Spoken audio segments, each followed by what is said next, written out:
경제발전소 박연미입니다. 안녕하세요. 박연미입니다. 지난밤 짜릿했던 축구대표팀 경기 보셨습니까? 시리아와의 카타르 월드컵 아시아 최종 예선 A조 3차전 경기가 안산 와 스타디움에서 열렸죠. 스타디움 이름처럼 후반 2분에 황인범 첫 골, 43분에 손흥민의 극장골까지 와, 휴, 두 마디가 반복되는 경기였습니다. 후반 끝나갈 무렵 기습적으로 한 골을 내준 뒤에 세상 무너지는 것 같은 표정 사이에서 저는 입을 앙다문 주장 손흥민 선수의 얼굴을 봤습니다. 그리고 해내더군요. 어제 경기는 어깨 축 처진 국민들에게 다시 일어나서 한 걸음 전진할 에너지를 줬습니다. 축구든 투자든 인생이든 역시 끝날 때까진 끝난 게 아니더군요. 분투한 선수들 정말 고맙습니다. 10월 8일 금요일 여러분은 지금 삶을 발전시킬 경제발전소를 듣고 계십니다.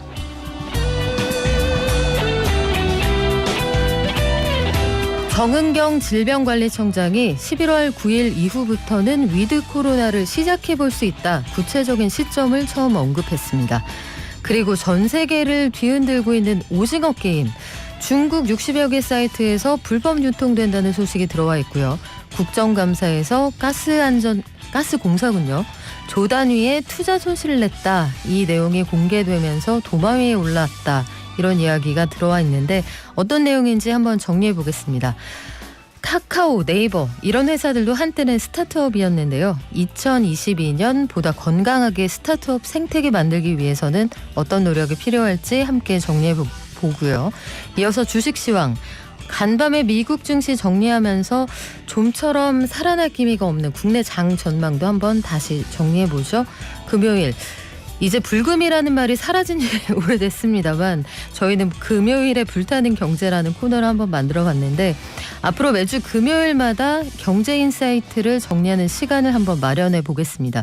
오늘은 일단 부동산으로 시작을 해보죠.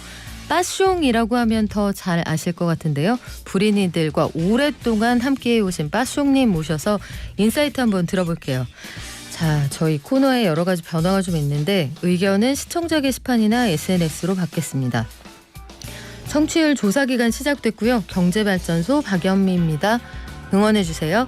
샵 0951로 문자 주시면 녹용 간기능 개선제 알로에즙 세트 드리고요. 짧은 문자 50원, 긴 문자 100원입니다. SNS 인스타그램도 팔로우해 주시면 선물 드리고요. 선제검사, 예방접종, 개인위생 통해서 코로나19도 꼭 주의하시기 바랍니다.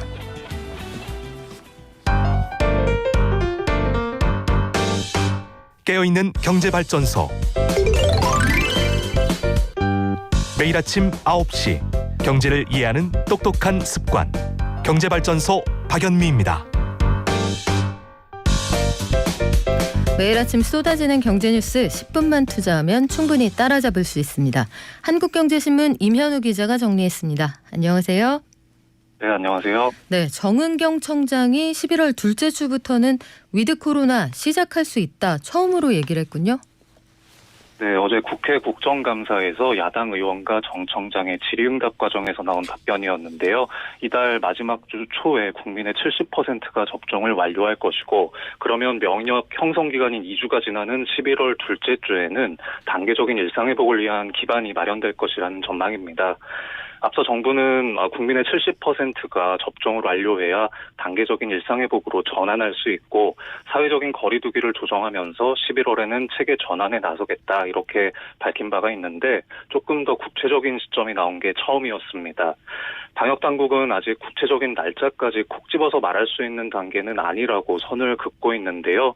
4차 대유행이 현재 수준보다 악화될 경우에는 이달 말쯤에 일일 확진자가 5,000명 안팎까지도 늘어날 수 있다고 우려하고 있습니다. 하지만 정부가 단계적인 일상회복을 더는 미룰 수 없다는 입장이 좀 강한 것 같습니다. 국민 70% 접종이 진짜로 완료가 되면 정부는 위드 코로나의 시동을 걸기 위해서 병상 확보나 백신 테스트 도입, 또 경구용 치료제 구매 등등 후속 조치에 속도를 낼 것으로 예상됩니다. 네, 코로나 백신 다음 주부터 성인인데 접종하지 않은 분 별도 예약 없이 당일 현장 접종이 가능하다고요? 네, 맞습니다. 다음 주 월요일인 11일부터인데요. 18세 이상 미접종자는 사전 예약을 하지 않고도 의료기관의 백신 보유량을 확인한 다음에 현장에서 접종할 수 있습니다. 원래 다다음 주 월요일인 18일부터 가능하게 할 예정이었는데 일주일 앞당긴 겁니다. 그래도 그냥 병원에 바로 가시는 것보다는 네이버나 카카오톡 같은 앱에서 자녀 백신을 확인하시거나 또 의료기관에 전화해서 백신이 있는지 문의하시고 방문하시는 게 좋겠습니다. 의료기관에서는 자녀 백신을 먼저 활용하되 이 미개봉 백신을 사용할 때는 선입 선출 원칙에 따라서 접종을 하게 됩니다. 네, 이번에는 넷플릭스 한국 오리지널 드라마죠. 오징어 게임 시리즈 인기가 뜨거운데 중국에서 한알령 때문에 공식 유통을 못하고 60개 불법 사이트에서 돈 안 내고 본다 이런 얘기가 있어요. 네, 그저께 화상으로 진행됐던 주중대사관 국감에서 장하성 대사가 밝혔던 내용인데요. 우리 대사관이 문화 콘텐츠 불법 유통 상황을 파악하고 있는데 이 인기를 끌고 있는 오징어 게임도 중국의 60여 개 사이트에서 불법 유통되고 있다고 말을 했습니다. 많이 아시듯이 중국은 넷플릭스 서비스가 되지 않는 국가인데요. 또 한한령 이후에는 한국 영화와 드라마 신작은 유통이 금지돼 있습니다. 하지만 중국어 자막이 달린 작품들이 이 불법 사이트에 하루면 버젓이 올라온다고 합니다. 이 오징어 게임 특수를 중국의 제조 공장들이 누린다는 얘기도 있는데요. 어제 홍콩의 사우스 차이나 모닝포스트에 보도된 내용입니다. 이 오징어 게임에서 영감을 얻은 제품들이 알리바바나 타오바오에서 아주 잘 나가고 있고 또 우리나라 쿠팡에서 판매되는 오징어 게임 관련 제품 중에 일부도 중국 광둥성의 광저우와 선전 또 안우이성 같은 곳의 기업에서 판매하는 것이다. 이런 내용이었습니다. 그래요. 그 이베이나 아니면 아마존에서도 이런 식으로 팔리는 경우가 많다고 하는데 공식 굿즈 빨리 나왔으면 좋겠네요. 자, 중국 내 한국 콘텐츠 저작권 침해 문제는 뭐 도깨비 때도 그랬고 여러 드라마들이 분란이 있었습니다만 이게 다시 부각되고 있는 모양이네요. 네, 이 문제가 주목을 많이 받다 보니까 어제 외교부 정례 브리핑에서도 등장을 했는데요. 외교부는 오징어 게임이 중국에서 불법 유통되는 것과 관련해서 이 당국에 문제를 제기하는 등등 적극적으로 대응하고 있다 이렇게 설명을 했습니다. 해외 공간과 관계 부처, 현지 당국들이 협업을 해서 또 우리 기업들의 저작권 침해 상태를 모니터링하거나 침해 사례를 접수하고 대응하는 등등 여러 가지 활동을 해왔다는 건데요. 또 앞으로 이런 활동을 더 강화해 나갈 계획이다 이렇게 밝혔습니다. 다만 우리 정부가 협력을 요청했을 때 중국 측도 공감한다, 또 지재권 보호를 위해서 우리도 노력하겠다 이런 취지로 답변을 하고 나름대로 조치를 하고는 있는데 이 근절에는 한계가 있는 것으로 전해지고 있습니다. 뭐 사실 중국 시장 특성을 감안했을 때 이런 짝퉁 근절이 쉽지는 않을 것 같다, 좀 그런 생각이 듭니다. 이번엔 국감장으로 가볼까요? 가스공사가 조 단위의 투자 손실을 봤다는 내용이 공개가 됐군요. 네, 과방위 소속의 국민의힘 엄태영 의원이 한국가스공사로부터 받은 자료인데요. 2016년부터 2020년까지 이루어진 11건의 해외 투자 사업 중에서 이 3조 8,338억 원의 자산 손상을 11개 사업에서 입은 것으로 파악이 됐습니다. 이 중 손해가 가장 막심했던 것은 2017년에 호주 LNG 사업인데요. 호주 내륙에 있는 석탄층 가스전을 개발해서 400km 떨어진 동부 액화 기지를 통해서 이 LNG를 수출하는 사업이었습니다. 그런데 이 기간 동안 손실액이 2조 2천억 원을 넘었다고 합니다. 이 손해를 왜 입었는지 물어보니까 가스공사에서는 유가 하락 등등 때문이다 이렇게 답을 했는데요. 아무리 그래도 어떻게 이 정도 되는 거액의 손실이 났는지 좀 국민들이 쉽게 이해하기는 어려울 것 같습니다. 또 이 사이프러스나 인도네시아에서도 탐사 사업을 진행했는데 이 예상 가능했던 지역 리스크에도 불구하고 무리하게 추진을 했다거나 또 경제성 전망이 부실했다 이런 지적들을 받았습니다. 네, 이게 사실 이명박 정부 당시부터 불거졌던 내용들인데 공기업이 해외에 가서 조 단위로 손실을 본다. 그러면 애초에 투자 대상을 잘못 골랐다는 얘기가 되거든요. 왜 이런 일이 계속 반복되는 건가요? 네, 뭐 말씀대로 이런 사전 파악이 좀 부실한 상태에서 그런 정책적인 차원에서 무리하게 이루어진 것이 아니냐 뭐 이런 얘기가 많은데요. 지금 중동 국가에 투자했던 사례도 이번에 도마에 올랐습니다. 사실 이라크나 뭐 시리아, 터키 이런 나라들은 뭐 정치가 좀 불안하고 테러가 많다는 거 우리가 모두 알고 있잖아요. 하지만 이 가스공사가 2016년에서 17년에 이라크 사업 이런 곳에 뛰어들었다가 4,800억 원 손실을 입었고 이런 사례들이 많이 나오고 있습니다. 이 사업 환경 변화, 또 원유 생산 전망 하락 등등을 손실의 원인으로 설명을 했습니다. 이 해외 자원 투자가 잘한 거냐 못한 거냐 이게 말씀대로 논란이 좀 많은 사업인데요. 계획 단계에서부터 충분하게 타당성 검토가 잘 이루어져야 된다 이런 목소리 많이 나오고 있습니다. 네, 지금까지 한국경제신문의 임현우 기자였습니다. 고맙습니다. 네, 감사합니다. 네, 카카오 네이버 지금은 대기업 중에 대기업이죠. 그런데 그들도 한때는 스타트업이었습니다. 처음에 각 언론사 돌면서 제발 저희 포털에 뉴스를 좀 넣어주십사 이야기하던 그 상황이 제가 또렷하게 기억이 나는데 4조 3,539억 원. 올해 상반기에만 국내 스타트업이 이렇게 큰 돈을 투자했다고 하네요. 작년보다 투자 유치 금액이 훨씬 늘어났는데 아직 현장에는 고민이 많다고 합니다. 어떤 노력이 더 필요할지 스타트업 얼라이언스의 차여경 매니저 연결해 알아보죠. 안녕하세요. 네, 안녕하세요. 네, 스타트업 얼라이언스 그러니까 이 벤처기업 동맹이네요. 네, 저희 이제 스타트업 동맹이라고 볼 수 있습니다. 설문조사를 해서 보고서를 하나 내셨는데 일단 인력난이 가장 심각하다. 창업자들은 대체로 어떤 의견입니까? 네, 창업자분들도 인력난을 체감하는 모습이었는데요. 올해 트렌드 리포트를 보시면은 창업자 65.2%가 인력 채용에 어려움을 겪고 있고 70.1%는 전년 대비 인력난이 좀 심각해졌다고 응답했어요. 스타트업 재직자들도 응답자 54.4%가 인력난을 체감하고 있고 46.8%는 지난해보다 인력난이 심각해졌다고 답했습니다. 최근에 이제 개발직군 전쟁이라고 불릴 정도로 개발 인재 모시기가 하늘의 별따기인데요. 실제 서베이에서도 창업자들이 연구 개발이나 정보기술, 전산, IT 직군 채용에 어려움을 겪고 있는 것으로 나타났습니다. 네, 다들 일자리가 없다고 난리인데 스타트업은 인력난이 있다. 이거 왜 그렇습니까? 네, 이제 금전적 보상이 확실한 대규모 기업들로 인재가 몰리고 있기 때문인데요. 이제 최근에 업계에서 처우가 가장 좋은 기업을 뜻하는 네카라 쿠베 당토라는 신조어까지 나왔는데 이제 네이버, 카카오, 라인, 쿠팡, 배민, 당근마켓, 토스를 뜻하는 신조어인데요.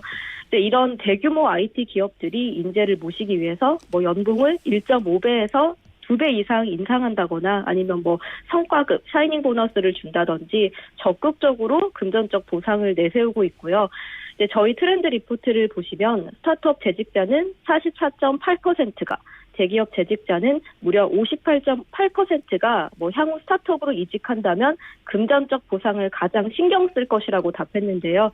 이런 결과를 보시면 아무래도 금전적 보상이 탁월한 기업들로 이제 인재들이 좀 쏠리게 되는 현상이라고 볼 수 있습니다. 그래요. 우리도 어차피 다 각자 프로야구 선수잖아요. 연봉에 맞춰서 능력을 보여주고 그에 따라서 움직인다. 이걸 탓할 수는 없을 텐데 문제는 쏠림이잖아요. 인력도 인력이고 투자금도 특정 기업에 쏠린다. 이런 비판들이 있더군요. 네. 사실 작년 2월부터 7월까지는 코로나19로 인해서 전반적으로 대규모 벤처 투자가 살짝 경직됐습니다. 대규모 투자가 거의 좀 없었고, 이제 불확실성이 해소된 작년 하반기부터 올해까지 이제 시리즈 D 이상의 대규모 투자가 일어나기 시작했습니다. 이제 자세하게 보시면 마켓컬리가 2,254억 원 시리즈 F 투자를 받았고, 당근마켓이 1,789억 원 시리즈 D 투자를 받았고, 이제 우리가 다 알고 있는 야놀자가 소프트뱅크 비전트 팬더로부터 2조 원 이상을 투자받았는데요. 이제 다 들어보시면 우리가 다 아는 시장에서 좀 검증된 기업이라고 알 수 있는데, 그러네요. 올해 상반기 투자금 자체는 4조 3,539억 원으로 역대 최대치를 기록했는데, 이제 전체 사이즈는 커졌지만 아무래도 시장에서 검증된 창업자나 기업, 그리고 이제 트렌드, 이제 플랫폼이나 메타버스, 기술 등 트렌드에만 좀 투자가 몰리고 있는 현상입니다. 그래요. 모험 투자를 통해서 키우는 게 벤처기업인데 글쎄요. 다 알려진 그룹, 다 검증된 그룹에만 투자를 한다. 이거는 분명히 좀 고민거리가 될 것 같습니다. 결국은 부익부 빈익빈 현상 이게 제일 문제란 얘기네요. 네, 인력난이나 투자 유치 모두 부익부 빈익빈 현상이 나타나고 있는데요. 이제 트렌드 리포트를 보시면 창업자들이 생태계 시급하게 개선해야 할 점을 저희가 물어보는데 3년째 1위가 투자 유치라는 응답이 들어왔습니다. 앞서 말씀드렸듯이 벤처 투자액은 이제 해마다 늘어나고 있는데 중소벤처 기업부에 따르면 2017년째는 2조 2천억 원대, 그리고 2018년에는 3조 4천억 원대였는데 이제 작년에는 4조 3,045억 원을 기록할 정도로 2017년과 비교하면 2배 이상 늘어났는데요. 이렇게 투자 금액이 굉장히 많이 확대되고 있음에도 이제 앞서 말씀드렸듯이 검증된 기업과 사업에 초점이 맞춰져 있기 때문에 창업자들이 이렇게 부익부 빈익빈 현상을 체감하는 게 좀 늘어났고요. 이제 국내와 마찬가지로 미국 실리콘밸리나 동남아시아 쪽에서도 뭐 배달앱, 원격 근무를 도와주는 툴, 그리고 헬스케어 등이 대규모 투자를 받고 있습니다. 뭐 이제 코로나 영향도 좀 없다고 할 수가 없는 게 이제 비대면으로 채용이나 투자를 좀 진행하다 보니까 오히려 뭐 구직자나 투자자가 한정된 정보를 받을 수 있다는 점도 있습니다. 아, 코로나19 때문에 기업 방문도 어렵고 사람 대면하기도 어려우니까 가능성이 있는 회사인지를 알아볼 기회, 그거 자체가 좀 줄어들었다. 이해가 좀 됩니다. 네. 이렇게 인력난, 투자 쏠림, 해결 과제는 남아 있는데 그래도 올해부터 좀 달라진 점, 좋아진 점 이런 것들도 있다고요? 네, 저희도 조사하면서 좀 의외였던 부분이었는데요. 트렌드 리포트에 따르면 창업자들은 올해 생태계 분위기에 대한 인식을 79점으로 평가했는데 지난해보다 무려 8점이나 오른 점수입니다. 생태계를 긍정적으로 인식한 이유로는 사회적 인식 개선이 34.7%로 가장 많았는데요. 내년에는 스타트업 생태계가 더 좋아질 것이라고 응답한 창업자는 79.9%나 됐습니다. 코로나19 팬데믹이 장기화되고 있지만 백신 접종률이 좀 늘어나고 있고 단계적 일상 회복을 도입하고 있는 지금 시점을 기대를 하고 있는 것으로 보이고요. 그리고 전반적으로 창업에 대한 인식이 긍정적으로 변화했고 이제 대부분 대형 스타트업들이 성공적으로 상장을 한다든지 아니면 성공적인 M&A를 하는 걸 보면서 전반적으로 분위기가 활기차게 변화하고 있는 것으로 저희는 해석하고 있습니다. 네, 스타트업 현장에 계신 분으로서 만약에 보다 고른 기회, 보다 고른 투자 자금 이걸 위해서 한마디 조언을 해달라라고 누가 묻는다면 어떤 얘기 해주실까요?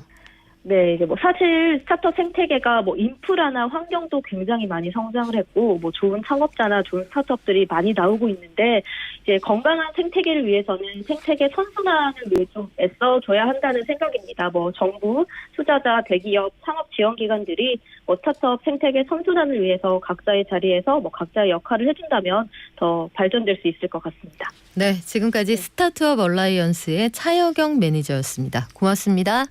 네. 경제를 아는 가장 최고의 지름길. 첫 번째, 매주 평일 오전 9시부터 1시간 TBS 라디오 FM 95.1MHz와 TBS 앱을 엽니다. 두 번째, 유튜브와 팟빵을 통해 언제든 경제발전소를 만날 수 있습니다. 경제를 이해하는 똑똑한 습관. 경제발전소 박연미입니다.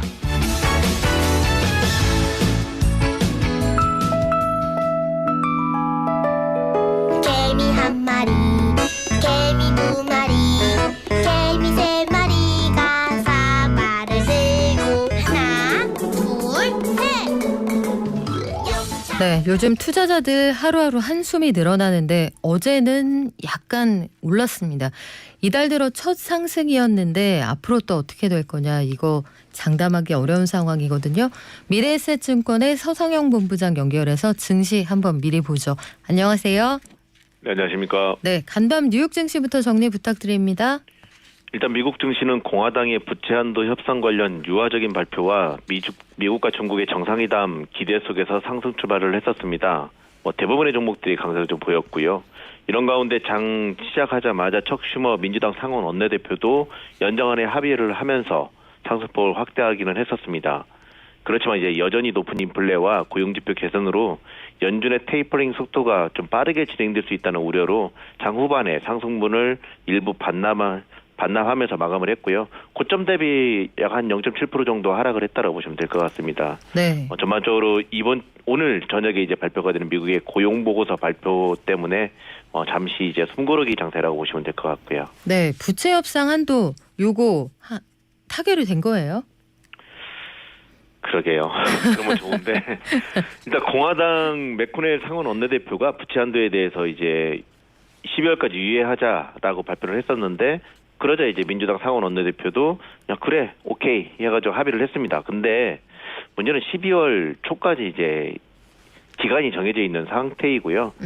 그렇기 때문에 완전 합의라기보다는 11월 말 정도에 다시 한번 이런 일이 발생할 것으로 판단하고는 있어요.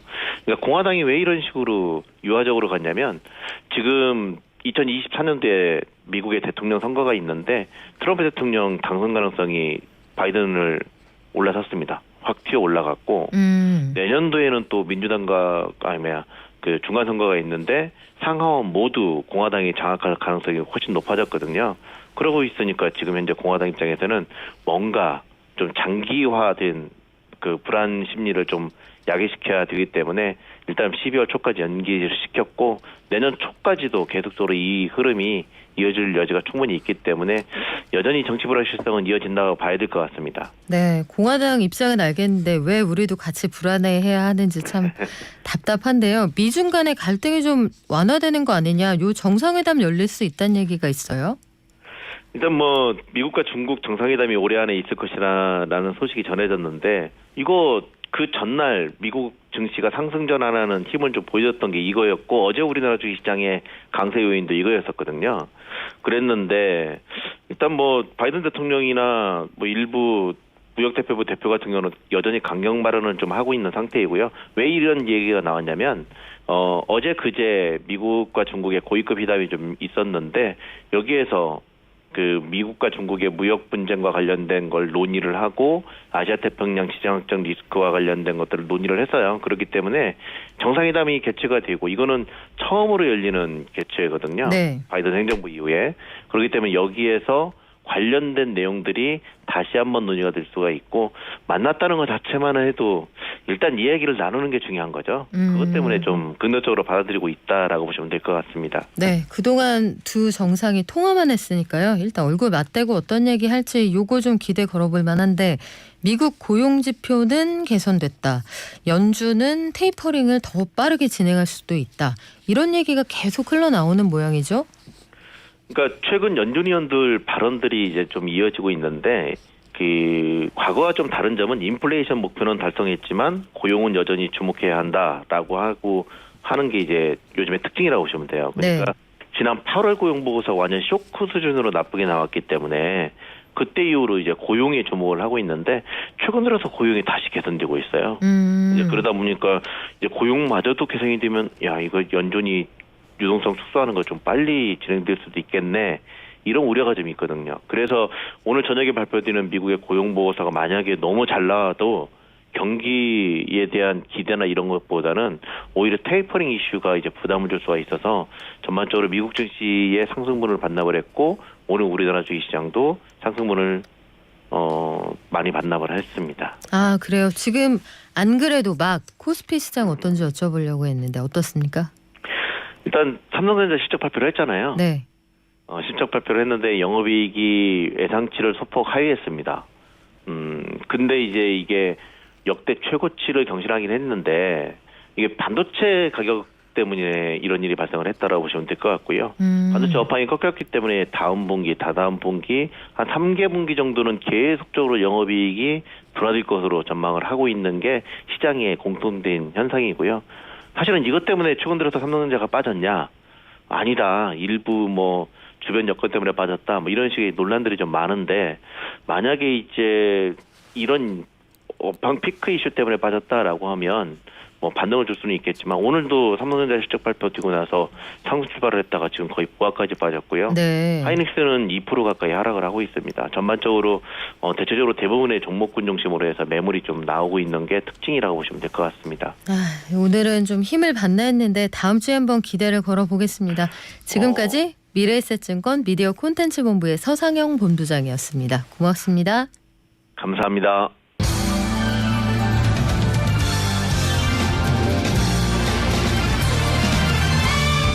그럼 네. 좋은 라디오 프로그램을 듣는 것도 굉장히 좋은 팁이 좋은 거죠. 되겠죠. 근데 그거를- 어떤 프로그램을 들으면 좋을까요? 네, 경제발전소.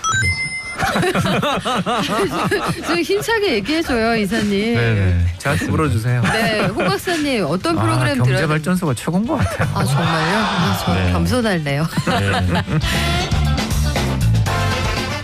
경제발전소 스페셜. 금요일엔 불타는 경제. 네, 어떤 게 제일 고민이세요? 우리가 살면서 가지게 되는 아마도 가장 큰 자산이자 재산이 집이 아닐까 싶어요. 그래서 서민들에게 집이라는 건 복지이면서 투자이면서 노후 대책이기도 합니다. 그 부동산에 대한 해답을 좀 들어보려고 하는데요. 대한민국 최고의 부동산 입지 전문가 스마트튜브의 부동산 조사 연구소 김학렬 소장님, 그 별명으로 불러드려야 더 와닿으시겠죠?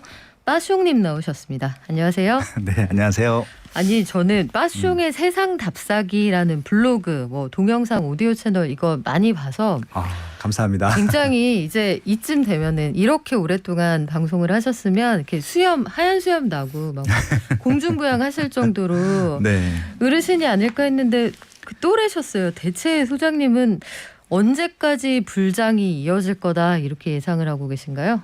그러니까 이게 불장으로 보이는데 디테일하게 부동산이? 쪼개 보면은 네. 불장은 아니에요. 그러니까 말 그대로 신고가만 갱신되고 있는 것들이고 이게 거래량까지 폭발을 해야지 불장이라고 할 수 있는데 말 그대로 겉에 보이는 평균 수치들만 올라가고 있는 것들이어서 불장이라기보다는 올라가는 것들은 계속 올라가고 있고 또 올라가지 않는 것들도 꽤 많거든요. 그래서 좀 구분해서 봐야 될 것 같긴 합니다. 자, 올라가지 않거나 아니면은 거래가 많지 않은 거는 대출을 안 해줘서 못 사는 거 아니에요?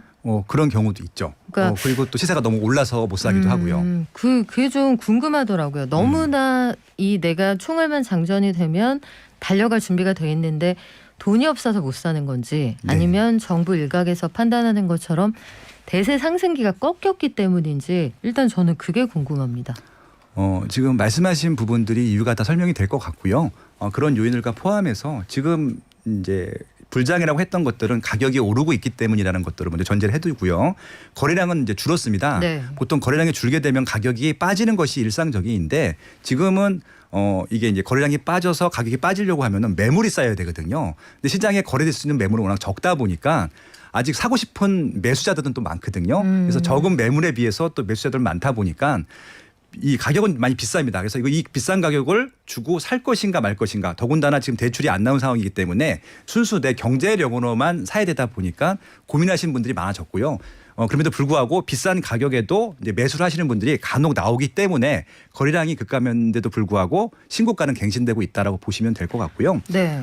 한동안 이 장은 계속 지속될 것으로 보여요. 왜냐하면은 이사는 꼭 해야 되거든요. 그렇죠. 자가든 임대든 이사는 꼭 하셔야 될 분들이 그 시즌에는 꼭 정량은 있거든요. 그 정량이 어느 정도 해소될 때까지는 신고가는 계속될 것이다. 그렇게 좀 말씀드릴 수 있습니다. 그래요. 내년도 새학기 앞두고 아마 내년에 겨울방학, 봄방학, 교때까지 이사 수요는 계속 있을 것 같은데 어제 블로그에서 언급하셨던 내용이 택지 확보와 공급 요 둘의 시차도 눈여겨봐야 된다라고 하셨어요. 아유, 제 블로그도 봐주시고 감사합니다.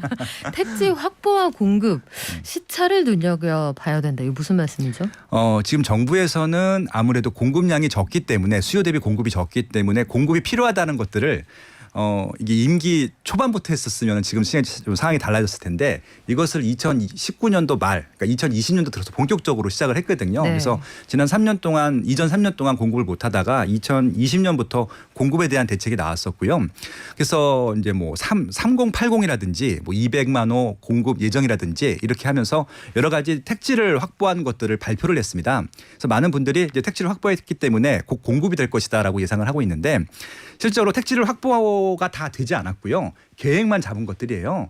실제로 지금 사전 청약을 하고 있는 3기 신도시조차도 아직 용적 확보가 덜 돼 있습니다. 그래서 일단은 이 계획 수치랑 택지 확보하는 것들은 시기가 또 있을 것 같고 택지를 확보한다 하더라도 거기다가 뭐 집을 짓고 기반시설을 넣기까지는 절대적인 시간이 필요하거든요. 그렇죠. 최소한 5년에서 10년 정도는 필요하기 때문에 지금 정부에서 발표된 공급 계획이 아마 가시화되기까지는 최소한 5년 많게는 10년 이상이 걸릴 것이기 때문에 당장 이사를 하셔야 될 분들한테는 이것들이 공급 요소로서는 좀 어떻게 보면 해소되는 요인은 아니기 때문에 실질적으로 다른 이사 대책들을 만드셔라는 말씀을 드리고 싶었어요. 네. 사실 정부가 사전 청약이라는 묘한 제도를 도입한 거는 이게 본 청약도 아니고요. 네. 청약을 할 수 있는 권리를 주는 사전 청약인 셈인데 그렇죠. 요거조차도 아직 부지가 확보가 다 안 됐다. 요거 좀 놀라시는 분들 많을 것 같기도 한데 아직까지 정부가 기준금리도 올리고 가계대출 규제도 하고 여러 가지로 부동산 시장을 조이고 있습니다만 시장에서 가격이 떨어진다 이런 조짐은 말씀하신 것처럼 보이지가 않아요.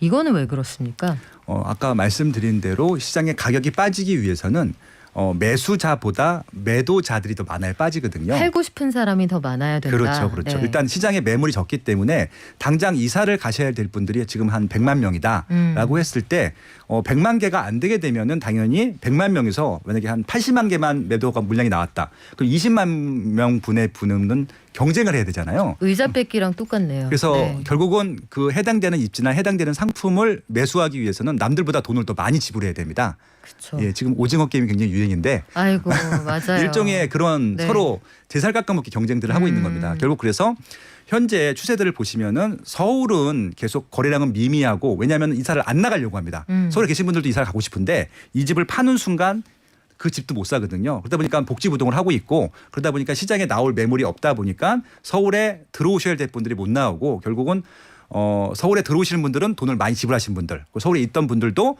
추가적으로 돈을 지불할 수 없으면은 경기도나 인천으로 뭐 이런 표현이 좀 그렇지만 밀려나고 있거든요.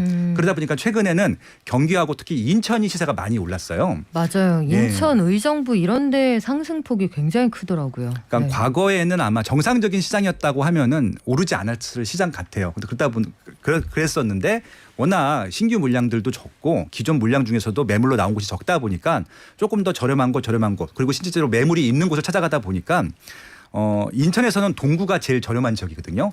인천 동구까지도 시세가 오르고 있고 아까 경기도에서 말씀하신 지역들 의정부는 그래도 이제 서울에 가까이 왔는데 네. 의정부 북쪽에 양주가 있고요. 양주 북쪽에 동두천이 있습니다. 네. 지금 동두천까지도 오르고 있거든요. 야. 그래서 결국은 동두천, 인천 동구까지 오른다고 하면은 남쪽으로는 경기도 이천, 여주까지도 오르고 있어요. 그러면은 거의 과거에는 신문지상에 등장하지도 않았던 지명들이었었는데 그런 지역들까지 오르고 있다는 것들은 정말 매물난이 심각하구나, 이사난이 심각하구나 이렇게 보셔도 되는 수치죠. 서울의 이 중심부부터 방사형으로 다 그 가격 오름세가 나타나고 있다는 생각이 드는데 집값도 오르고 전세금도 그에 따라서 굉장히 많이 올랐단 말이에요. 이게 그렇죠.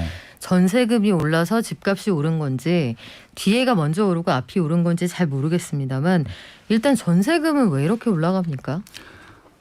똑같습니다. 전세 같은 경우는 투자 수요가 아니거든요. 이게 매수를 하시는 분들 같은 경우는 자가 거주 목적도 있고 투자 목적도 있을 네. 텐데 전세는 순수하게 거주 목적입니다. 진짜 들어가서 살아야 되는 사람들인 거죠. 그렇죠. 그래서 전세는 통상적으로 매매가보다는 덜 오릅니다. 상승률이 낮습니다. 네. 예를 들어서 매매가가 상승률이 3%면은 전세금은 한 2%, 1.5% 정도밖에 안 됐었거든요. 근데 이제 2020년도, 2021년도 수치를 보게 되면은 전세 상승률이랑 매매 상승률이 거의 같습니다. 그 얘기는 뭐냐면은 현재 매매 시장도 투자 시장이라기보다는 자가 시장 혹은 실거주 시장으로 전환됐다는 얘기고요. 전세도 마찬가지라는 얘기입니다. 그래서 전세 시세가 그만큼 많이 오르고 있다는 좀 수치를 설명을 드린 것들이었었고요. 전세 시세가 많이 올라가는 이유는 딱 하나입니다. 전세 매물이 없어요. 둘 다 결국은 수급 문제네요. 예, 전세 매물이 없어진 가장 결정적인 이유 중에 하나가 임대차 2법이었습니다. 그러니까 지금 3법이 있긴 한데 네. 전월세 신고제는 상관이 없고 계약갱신 청구권하고 전월세 상한제 때문에 대부분 세입자들도 이사를 가고 싶어 하거든요. 근데 이사를 가려고 하는 순간 매물이 없다 보니까 똑같이 눌러 삽니다. 그러다 보니까 계약갱신 청구권을 다시 쓰거든요. 그럼 시장에 좀 순환이 돼야 되는데 결국은 아까 매매자들이 집을 못 파는 거랑 똑같이 세입자들도 이사 가고 싶어도 그냥 눌러 사는 경우가 많아요. 시장에 매물이 나오지 않다 보니까 네. 결국은 추가적으로 전세를 들어와야 되는 분들이 좀 곤란을 겪고 있고 똑같은 논리입니다. 이전 전세보다 돈을 더 많이 지불하신 분들만 찾을 수 있고 없는 분들은 결국 또 인천, 경기도에서 찾아야 되는 거죠. 그러니까 여기서 나가면은 이와 비슷한 수준의 집에 들어가기가 어렵고 그렇죠. 비슷한 수준에 가려면 좀 더 얹어서 전세금을 지불해야 되는데 저도 요새 전세 시장을 보면 그런 생각이 들더라고요. 그 종착점을 한번 돌고 버스가 돌아갈 때 중간에 누가 내려야 추가로 손님이 더 탈 거 아니에요. 그렇죠. 근데 이미 앞에서 한 5정거장 지나면서 손님이 꽉 차서 뒷문으로도 못 타는 순간 그 뒤로는 뭐 노선은 존재하지만 아무도 추가로 탈 수가 없는 그런 상황이 되는 건데 아파트, 빌라 이런 부동산 매매 가격이 상승할지 하락할지 요 가늠하는 기준이 결국은 전세가나 미분양 이런 것들이잖아요. 그렇죠. 근데 지역마다 차이가 있겠지만 요새 요 미분양 시장, 그러니까 그러니까 미분양이 난다 이런 얘기는 많이 들어본 것 같지는 않은데요. 네. 아마 제가 20년 동안 연구원 생활을 하고 있었고요. 이제 그 전 부동산 시장까지 공부하다 보니까 한 40년 정도가 대한민국 아파트 시장이라고 볼 수 있을 것 같아요. 과거에도 미분양이 있었어요. 그쵸. 심지어는 70년대도 있었고 80년대도 있었고 계속 있어 왔는데 아마 제가 통계를 제대로 정리한 시점이 86년도라고 알고 있는데 86년 이후로 미분양이 제일 적어요. 올해가 네. 지금이. 네. 아마 청취자들분들 중에 그 기억하는 분들만 기억을 하시겠습니다만 그 비싸다고 하는 반포 땅에도 네. 반포 자무엇 아파트 거기도 미분양이었습니다 한때. 제가 이제 그 수요조사를 했던 담당자이기 때문에 알고 있는데요. 그러셨군요. 어차피 이름을 밝혀도 상관없어요. 네, 홍보는 반포자에도 아니니까. 미분양이었습니다. 네. 그러니까 반포자이보다 조금 더 비쌌던 것이 레미안 퍼스티지인데 네. 평당 3,300에 분양을 했거든요. 그 당시는 비쌌어요. 비쌌기 때문에 미분양이 났었던 맞아요. 거였었거든요. 근데 지금은 그게 딱 이유입니다. 아무리 강남 한가운데 있는 입지를 하더라도 비싸면 미분양이 나는데 지금은 분양가가 주변 아파트 구축보다 시세가 월등히 낮습니다. 그러다 보니까 미분양이 나질 않는 거예요. 여기 살고 싶지 않아도 싸기 때문에 사돌리는 수요까지 더 덤벼드는 것들이죠. 야. 예, 그러니까 분양가 정책에도 좀 문제가 있어서 아무튼 현재는 지금 미분양이 좀 낮고요. 서울은 당연히 없고요. 없다라고 보시면 될 것 같고 미분양이 늘 쌓여있던 경기도 인천도 거의 줄었고요. 과거의 악성 미분양들도 없어지고 있거든요. 전국적으로 미분양이 증가하는 데는 딱 한 군데 있습니다. 대구 빼고는 다 미분양이 감소하고 있어요. 대구는 뭐 특별한 사정이 있습니까? 시장이 좋았어요. 2010년도부터 거의 10년 동안 10년 동안 시장이 좋다 보니까 최근에 와서 분양가도 올랐고 분양을 많이 했거든요. 최근 2년 동안에 아무래도 입지가 좋다 하더라도 분양을 많게 하면은 분양 물량들이 소화될 때까지는 좀 시간이 걸리거든요. 네. 그렇기 때문에 최근 많은 입주 물량 때문에 분양 물량 때문에 조금 미분양이 쌓였고요. 그것도 뭐 입지가 좋은 수성구는 없고요. 입지가 조금 애매한 것들만 미분양이 좀 쌓여 있다고 보시면 될 것 같습니다. 그래요. 대구는 한동안 그 혁신도시 때문에 내려와 있는 공공기관 주변으로 굉장히 많이 오른 그런 상황들을 기억을 제가 하고 있는데 일단 내 집 마련이 필요한 분들은 마음이 급하다고요. 맞습니다. 제일 궁금한 게 이걸 거예요. 아마 그래서 오늘이 제일 싼 거예요. 아니면 오늘 사면 네. 상투를 잡는 거예요. 물론 이거는 영혼이라도 끌어서 살 수 있다는 가정 하에 이야기를 하는 건데 만약에 동생이 네. 형님 제가 오늘이라도 사야 됩니까? 아니면 상투 잡는 겁니까? 이렇게 물어본다면 뭐라고 해주시겠어요? 그러니까 이제 많은 분들이 이게 시장에서 오해하고 계신 게 어떤 것들이냐면은 주식과 부동산을 자꾸 동일시 여기시는 것 같아요. 주식하고 아파트, 부동산은 다른 상품입니다. 그러니까 아파트 같은 경우는 투자를 할 수도 있는데 기본적으로 투자도 실수요 베이스거든요. 자가로 거주하던 임차로 거주하던 결국은 실수요 베이스이기 때문에 실수요가 있는지 없는지만 확인하면 되는 것들이거든요. 근데 주식은 무조건 시세가 올라가야 되는 것들이잖아요. 그쵸. 근데 아파트는 시세가 올라가지 않아도 되잖아요. 그런 차원으로 접근하시게 되면은 굳이 이게 상투인지 아닌지는 일단 2차적인 문제가 될 텐데 그래도 이왕이면 내가 산 아파트가 가격이 올라가는 게 좋겠잖아요. 그게 좋죠. 예, 그래서 네. 이제 결국은 내가 산 가격보다 빠지면 기분이 나쁠 테니까 그렇게 한번 좀 구분해서 한번 들어보시면 좋을 것 같은데요. 제가 한국갤럽에서 연구원 생활을 한 17년 했었는데 국토교통부랑 주거 실태 조사라는 걸 했었습니다. 네. 거기에 이제 이런 문구가 나와요. 현재 거주하고 있는 집에 몇 년 동안 거주했는지에 대한 문항이 나옵니다. 그래서 보통 임차로 거주하시는 분들 같은 경우는 평균 3년이에요. 예, 그리고 자가로 거주하시는 분들은 평균 11년입니다. 네. 그러면은 결국 지금 집을 사지만 매도하는 시점은 10년 후거든요. 정확히 11년 후가 되는 것들인데 평균적으로 네. 물론 그 전에 파시는 분도 있고 더 오래 사시는 분들이 있을 텐데 지금 집을 사지만 11년 후에 지금 산 가격보다 올라와 있으면 되는 거잖아요. 그렇죠. 그 10년 동안에 가격이 빠질 수도 있고 올라갈 수도 있는데 그런 것들은 이제 논의를 하고 적어도 10년 후에 여기는 수요가 빠지지 않을 거야, 시세가 빠지지 않을 거야라는 확신이 들면 지금 고점이라도 사는 게 맞죠. 예. 그래서 그런 차원으로 11년 동안 거주하는 집을 고른다고 하시면은 지금 사라고 말씀을 드려요. 한 번도 이 의견을 바뀐 적은 없고요. 다만 아까 말씀드린 대로 단기로 샀다 팔았다 하시는 분들이 있으세요. 투자용으로. 네. 그런 분들은 지금 고점이면 사면 안 되죠. 좀 빠졌을 때 사야 되니까. 그래서 통장적으로 투자자들은 이게 막 상승할 때는 잘 사지는 않습니다. 빠질 때 보통 사죠. 네. 그래요. 아마 대부분의 청취자들이 부동산들 막 투자 목적으로 올해는 한 10개만 사볼까 이런 분들 많지 않으실 거예요. 지금은 아예 없습니다. 네, 그런 지금 분들은. 많지 않으실 네. 거라 그리고 제 주변에서도 한 번도 못 봤거든요. 되게 네. 집 하나를 갖는 게 소망이다 이런 분들이 대다수입니다. 근데 이게 아파트 시장하고 빌라 시장이 또 다르다는 얘기가 있고 수도권과 지방은 또 다를 것 같은데 요걸 구분해서 보면 어떻습니까? 말 그대로 수요라는 것들의 용어가 좀 어려우실 수도 있는데 수요 공급이란 말은 아시잖아요. 살려고 하는 수요. 그러니까 살려고 한다는 것은 투자하는 수요도 있고 실거주하는 수요도 있습니다. 그런 걸 다 수요라고 볼 텐데 수요가 일단은 이제 빌라하고 아파트를 구분해 볼게요. 먼저. 빌라가 많을까요? 아파트가 많을까요? 수요는 아파트가 더 많을 것 같은데요. 결국 그렇습니다. 결국은 네. 수요가 압도적으로 아파트가 많기 때문에 빌라보다는 안전한 상품이에요. 단기간 시세가 조정된다 하더라도 빌라보다는 회복될 가능성이 더 빠르고 더 높죠. 근데 빌라 같은 경우는 늘 아파트의 대체 상품 역할을 해왔거든요. 지금까지도. 근데 앞으로는 더 많이 못할 것 같아요. 왜냐하면 아파트를 워낙 좋아하거든요. 통상적으로 아파트 살던 분들은 빌라로 이사를 안 가십니다. 근데 빌라 살던 분들은 아파트로 오시니까. 그래서 빌라에 대한 수요는 과거보다는 점점 줄어들고 있는 게 사실인데 지금 빌라 가격도 오르고 있거든요. 올라가는 이유는 딱 하나입니다. 아파트가 없기 때문에 그렇거든요. 아파트의 대체 상품으로서. 그러니까 제가 네. 이제 이거 분명히 기억하세요.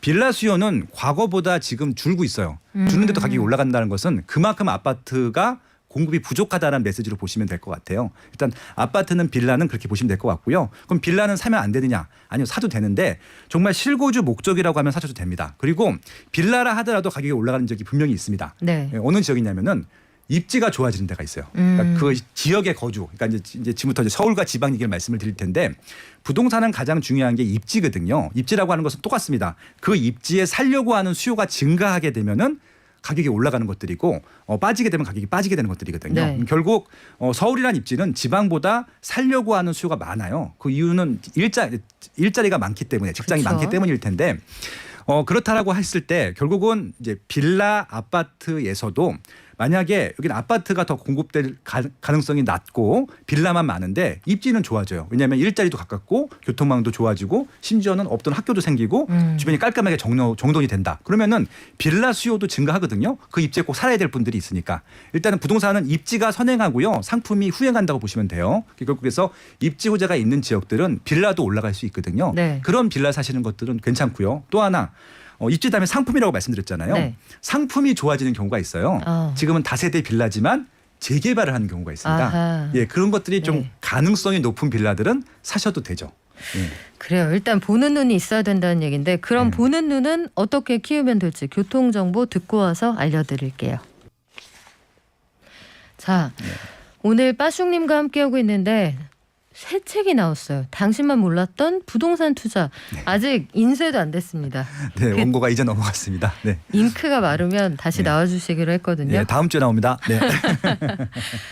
자, 이번에는 제가 소장님께 이런 퀴즈를 하나 내야 될 것 같아요. 예를 들어서 서울에 나홀로 아파트들 있잖아요. 뭐 한 동, 두 동만 있는데 지하철이나 그 뭐 버스 정류장에서 좀 먼 곳들 이런 곳들이 있고 수도권인데 고속철도 가깝고요. 그 GTX 가깝습니다. 이런 집이 있어요. 만약에 나의 선택지가 이 둘 중에 하나라고 하면 어떤 걸 권해주시겠어요? 야, 이거 밸런스 게임이죠. 이상형 찾기. 그렇죠. 이게 뭐 손예진입니까? 뭐 김소연입니까? 이런 얘기죠. 네. 네, 일단은 두 번째 거를 선택하고요. 지금부터는 아마 이제 서울이라는 행정구역을 지우시면 좋을 것 같아요. 서울, 경기, 인천은 같은 수도권이라고 보시면 될 것 같고 서울이기 때문에 더 비싸거나 이런 시기는 지났습니다. 그거는 1980년대까지 얘기고요. 2000년도 이후부터는 경기도가 더 비싸진 지역들이 생겼어요. 신도시 맞아요. 때문에. 그런데 네. 예를 들어서 대표적인 지역이 판교, 분당 이런 지역입니다.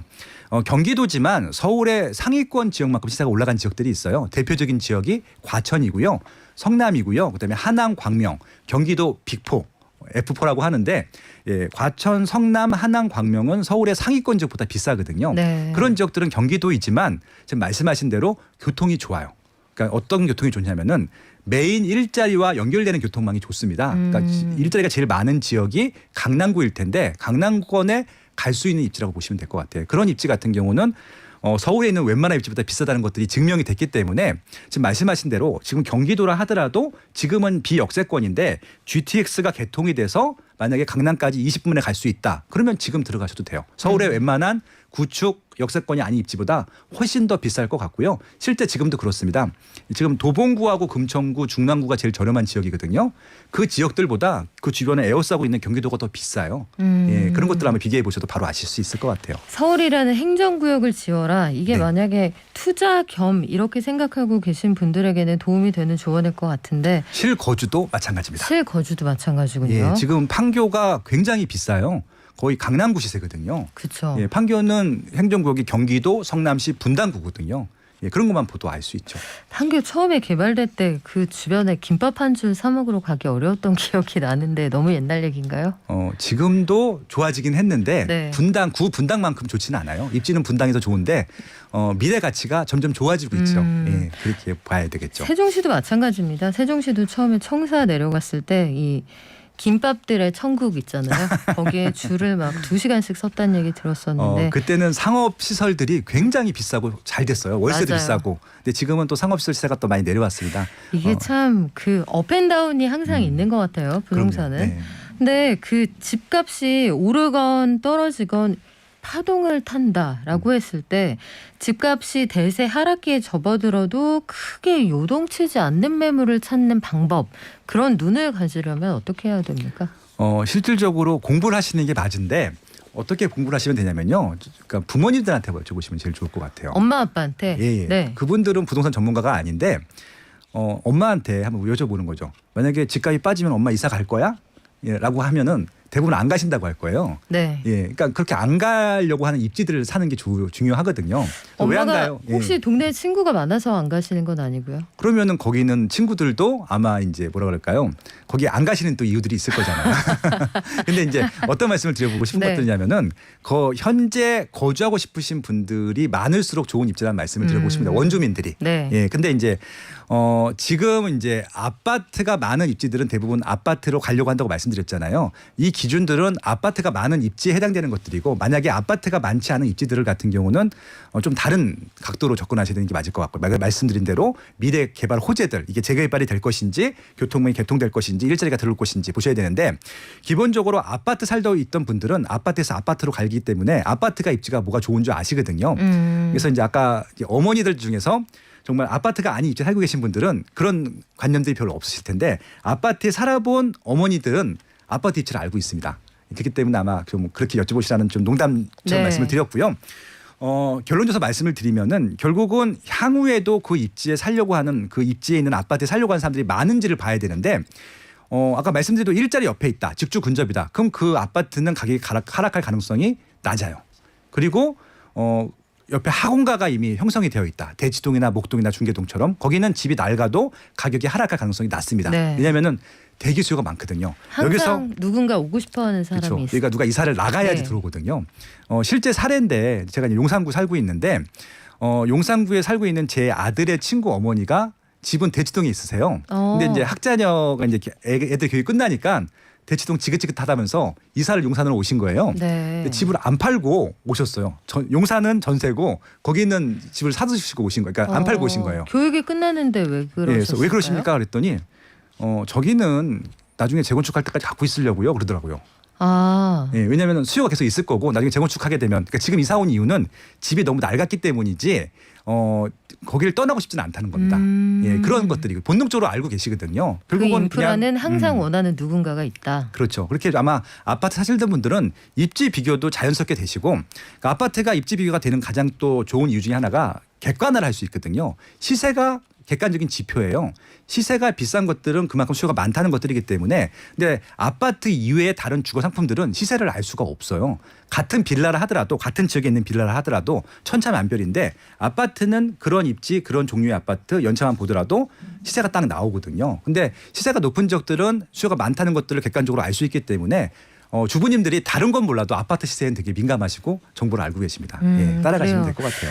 이게 그 아파트가 일단 국내에서 수요가 상당히 많은 것도 사실인데 신축 공급이 그동안 좀 많이 되지 않았다. 그래서 사람들이 이동도 못하고 신축 공급이 적으니 결국은 기존의 구축도 가격이 올라갈 수밖에 없다, 이런 얘기들 많이 하시는데, 부동산 시장에서 정부가 제일 고민하는 건 사실 이겁니다.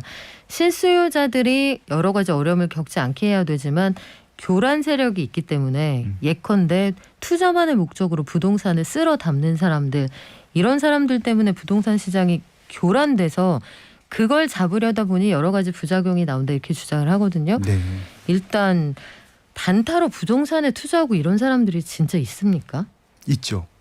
네. 예컨대 어떤 방식으로 투자를 하는 거죠? 그러니까 투자층들일 텐데 단타라고 하는 것들은 실제적으로 내가 산 가격보다 시세가 올라가는 확신이 있어야 사는 것들이고 올라갔을 때 파는 것들이거든요. 예를 들어서 이제 아까 말씀드린 수요를 보는 것들이죠. 수요가 많은데 공급이 적은 지역에 전세가가 올라가고 있다라고 했을 때는 전세가랑 매매가랑 거의 붙어 있는 시기가 있거든요. 그때 보통 들어가서 전세가가 매매가를 밀어 올린다라고 하는데 올라갔을 때 단기간에 소유하고 있다가 팔고 나오는 것들이죠. 예, 그런 아마 좀 시장을 잘 아는 어떻게 보면 투자 전문가라고 할 수 있죠. 예, 그런 분들이 사고 파는 경우는 있었죠. 한데 부동산이 네네. 일단 사고 팔아보시면 아시겠지만 이 실거주도 안 하고 단기간에 샀다 팔면 세금 부담이 굉장히 높단 말이에요. 그렇죠. 그럼에도 불구하고 이걸 가지고 돈을 벌 수 있다는 확신이 있었다 이런 얘기가 되는 건가요? 그렇죠. 그러니까 그 부동산 특히 아파트를 투자로 보시는 분들도 있잖아요. 주식 같은 경우도 늘 따는 건 아니잖아요. 손해 봤을 때 손절매도 하고요. 네. 근데 이제 손절매도 하는 경우도 있죠. 역전세가 나기도 하고 야. 그런 리스크를 안고 하는 것들인데 지금까지 아파트란 상품은 대체적으로 우상향을 했었거든요. 그런 사이클을 아시는 분들인 것들이죠. 근데 이게 과거에는 그렇게 됐었었는데 이번 정부 들어서 워낙 규제를 많이 하고 있어요. 그러다 보니까 이게 예전에는 세금을 한 50% 정도 수준을 냈었거든요. 네. 그럼 50% 남잖아요. 그래서 뭐 단기간에 2천만 원을 벌었는데 세금을 뭐 1,000만 원 내도 1,000만이 남으니까 투자를 할 수 있었었는데 지금은 다주택자들 같은 경우는 82.5%를 내요. 예를 들어 부대 비용을 딱 빼게 되면 남는 게 하나도 없거든요. 지금은 이제 그런 투자가 안 되죠. 그러면 네. 지금 이런 사람들은 많이 사라졌을 것 같은데 네. 제가 항상 경제방송하면서 느끼는 딜레마가 갭 투자에 대한 시선이에요. 네. 아마도 서울에 올라와서라는 표현은 이제 제가 지방에서 왔기 때문인데 서울에 원래부터 사셨던 분들이건 지방에서 오셨던 분들이건 갭 투자라는 게 결국 전세 끼고 소액의 차익만 가지고 내 집을 산다는 건데 네. 투자하고 투기 사이의 간극이 저는 굉장히 아슬아슬하다는 생각이 들더라고요. 만약에 목돈으로 전체 다를 가지고 있지 않으면 대출이 안 될 경우에 서민들이 집을 구입할 수 있을까? 그러니까 이 방법이 없을 때. 네. 반면에 또 정부가 보기에는 이게 결국은 부동산 시장을 끌어오르게 하는 기름과 같은 역할을 한다고 보는데 소장님 생각은 어떠세요? 그러니까 저는 20년 동안 아파트 수요 조사와 가격 조사와 뭐 이런 것들 정책에 대한 뭐 서브 조사를 해오다 보니까 네. 제가 보는 시각과 정부가 보는 시각은 좀 다르고 일반인들 시각은 또 다를 것 네. 같아요. 저는 부동산 시장에 투기는 없다고 생각을 해요. 그냥 투기는 투자인 거죠. 없다. 예, 왜냐하면은 임의적으로 악의적으로 올려서 팔거나 사기를 치거나 그런 것들은 아니거든요. 아까 말씀드린 대로 아파트라고 하는 상품은 말 그대로 실수요 상품이거든요. 그러니까 내가 자가로 거주하던 아니면 임차로 거주할 집을 제공해 주는 것들이거든요. 이것들이 순수하게 내가 갖고만 있다가 올려서 파는 경우들은 있긴 있겠지만 극히 드문 사례라는 얘기고요. 다주택자들이 네. 반드시 존재해야 되는 이유가 전세나 월세로 들어가셔야 될 분들한테는 이것밖에 방법이 없어요. 같이 병행할 수밖에 없다는 것들이고요. 네.